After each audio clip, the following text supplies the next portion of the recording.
Hello and welcome to the Learning Love podcast. I'm Dr. Mark A. Hicks, author of the book Learning Love. It is possible to build the healthy, happy, thriving relationships you have always wanted. So let's spend some time learning love. Love is the answer. Now all we have to do is explore all the questions. And today we're going to explore how to have communication in a divided world. When I say that we are a divided world, I'm going to assume that no one listening to me right now is saying, what? We're divided?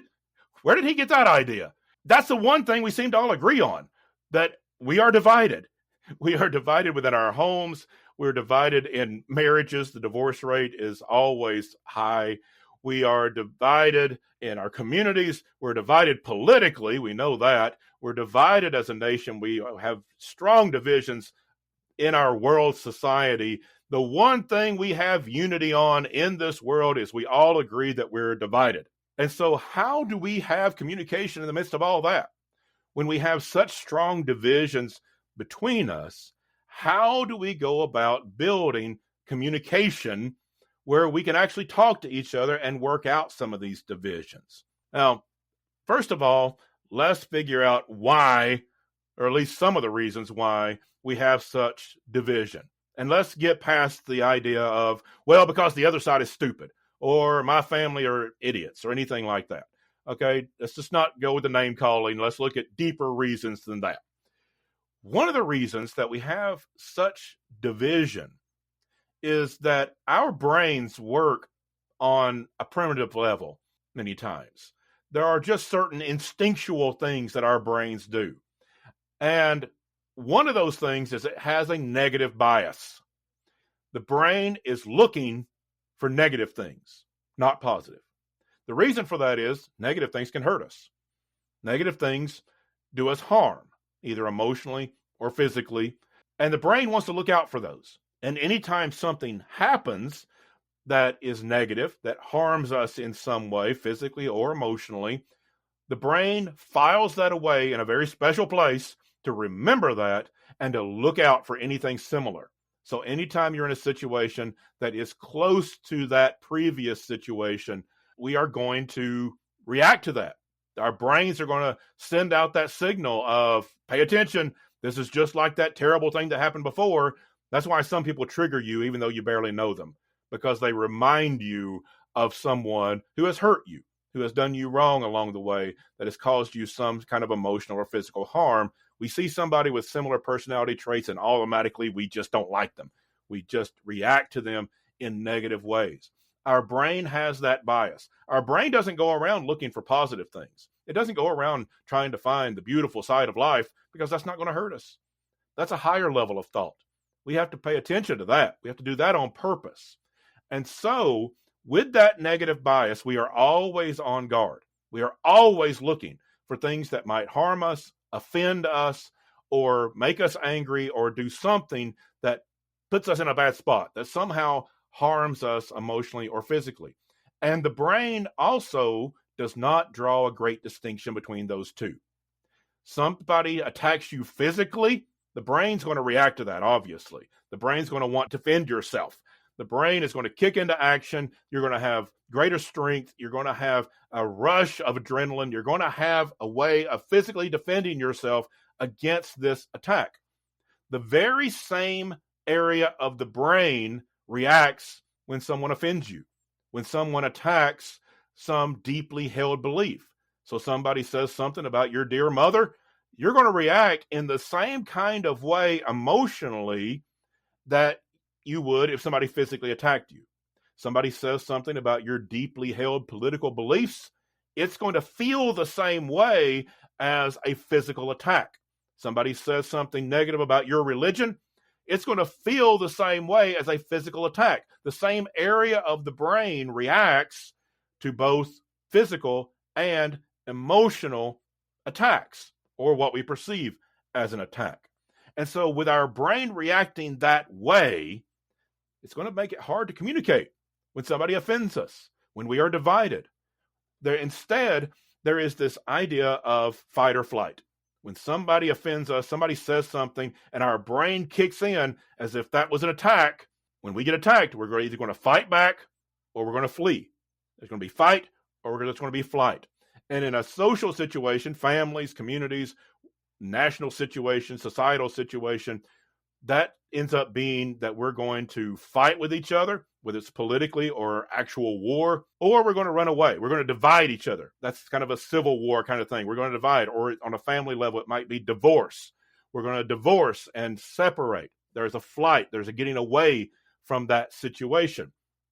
Now, those are terrible situations, but sometimes life is just difficult. And there might be times that we have to fight. There might be times that we have to divorce. There might be times that we have to separate. In extreme circumstances, it does happen. If somebody is an abuser, abusers tend to not be easy to communicate with. In fact, they tend to be impossible to communicate with. They are not reasonable people. Reasonable people are not abusers. So if we have an abuser in our life, most likely we're going to have to end that relationship, or at least limit it in great ways and have strong boundaries, because it's very difficult to communicate with somebody that's not going to be reasonable. So there are cases where communication is not going to work, and we may have to fight back, or we may have to separate. That fight or flight is there for a reason. But that's not going to be the case in every area. That's not going to be the case all the time. Every time we're offended, it doesn't need to be fight or flight. We can work some things out. In fact, if we get good at it, we can fix almost everything with communication.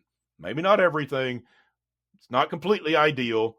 We're not going to reach Shangri-La, and we're not going to reach this place where everything is perfect, but we are going to be able to improve a lot and fix a lot of things if we learn how to communicate through the division rather than just the fight or flight every time our brain kicks in when we're offended.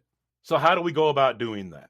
If we are going to have communication in a divided world and overcome some of these divisions, the first thing is to start being more curious.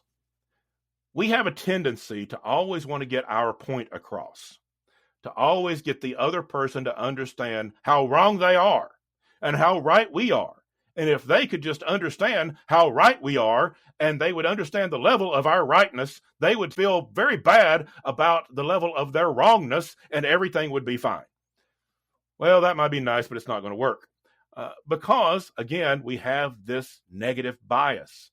You can give somebody facts all day long. If they are set on that opinion, their brain is going to take that as an attack, that you are attacking their deeply held belief. And that feels just like a physical attack.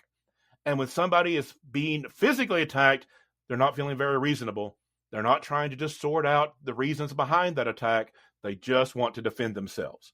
The same thing happens in our brains when we feel like we're being attacked on an emotional level, our deeply held belief.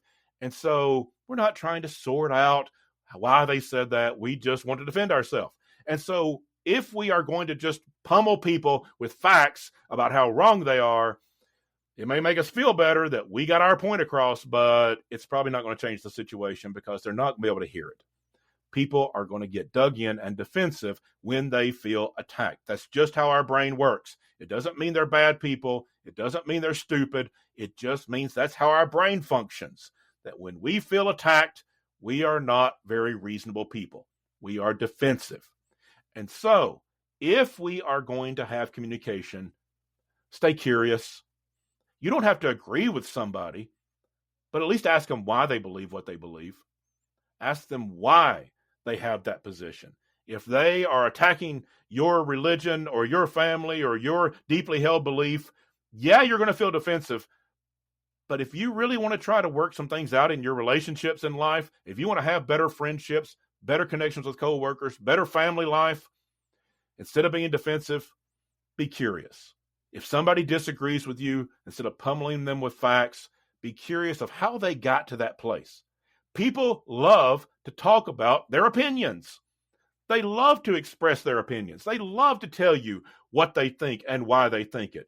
And so ask them. Now, a couple of things can come from that.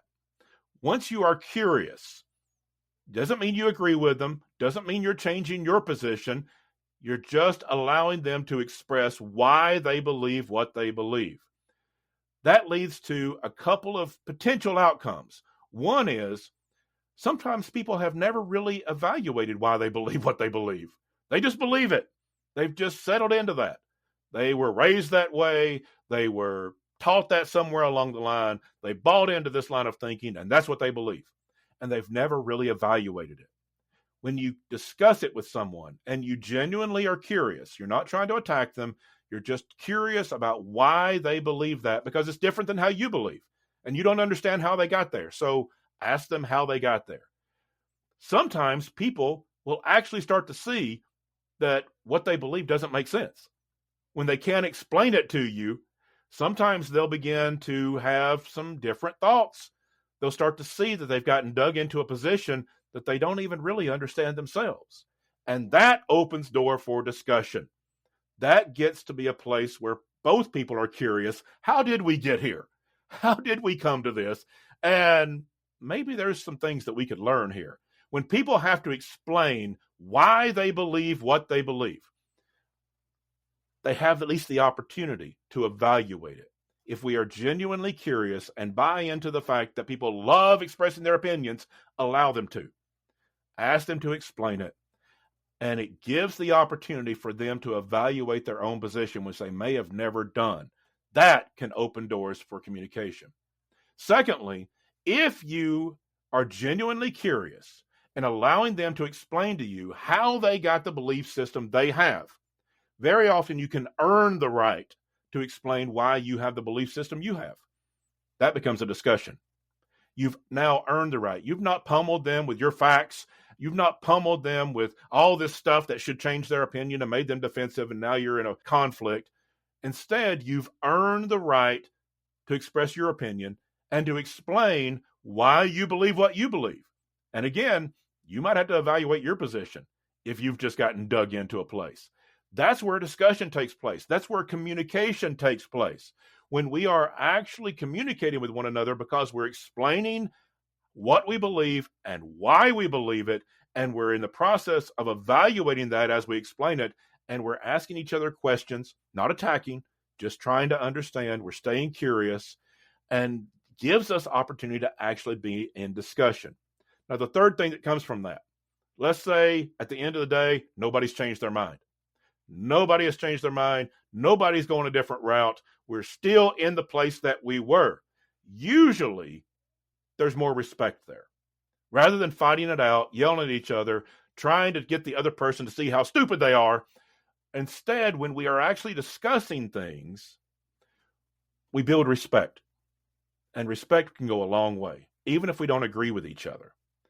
And it gives us a chance to keep the door open for future communication. Changing people's minds, or changing our mind when we're wrong, can be a long process. It can be a path. It doesn't happen just overnight. It doesn't happen instantly. Very few times with a deeply held belief would somebody say, oh, yeah, I haven't thought about that before, and just change their mind. Doesn't usually happen. But over time, people can grow if we stay curious with one another. We discuss things. We have respect for their opinions, even though we don't agree with those opinions, and we can say so. We respect that they've come to that through their own line of logic that we're hearing and we're trying to understand, even if we don't agree with it. When we have that kind of communication, it can change minds over time. We can have healthy communication that brings about actual change of thought and growth and development, which is really what love is all about. If we love each other, we want to help each other grow. We want to help each other be in a better place. We want to build that relationship. And that's what it comes down to. When we have disagreements and divisions, if we care about these people, especially if it's within our family or within our marriages or within deep friendships, it's not about winning. Stay out of this mindset that we got to win the fight, that we got to win this argument. It's not about winning. It's about the relationship. And the relationship can grow even though we may never agree on things when we actually talk and discuss and stay curious enough to ask real questions. And we discuss these things to express our opinion. And in that process, we actually evaluate what we think too. In that, respect grows, communication grows, and the relationship grows even though we may never agree. There may still be a division, but that division doesn't have to divide us. It's just a division of opinions. It's just a division of different ways of thinking, but we can still be united in that friendship or in that family relationship, in that relationship of love, because it wasn't about winning, it was about the relationship. This is why love is so important. This is why relationships are so important. When we can build healthy, happy, thriving relationships, we can overcome the divisions, even if we don't agree with each other. We can still live together in a respectful and harmonious way, even if we do have disagreements, because we know how to communicate through them and help each other learn and grow along the way. That's not idealism. That is what communication is. And we have the ability to build those kind of relationships. That's what makes a life that matters and healthy relationships that last. That's what I want you to have. That's what I want for myself, and I want it for you too. That's why I wrote my book, Learning Love, and I hope you'll pick up a copy of that. It is available for pre-order now on my website, markahicks.com. I hope you'll go there and pre-order today. Thank you for listening. Love well, everyone.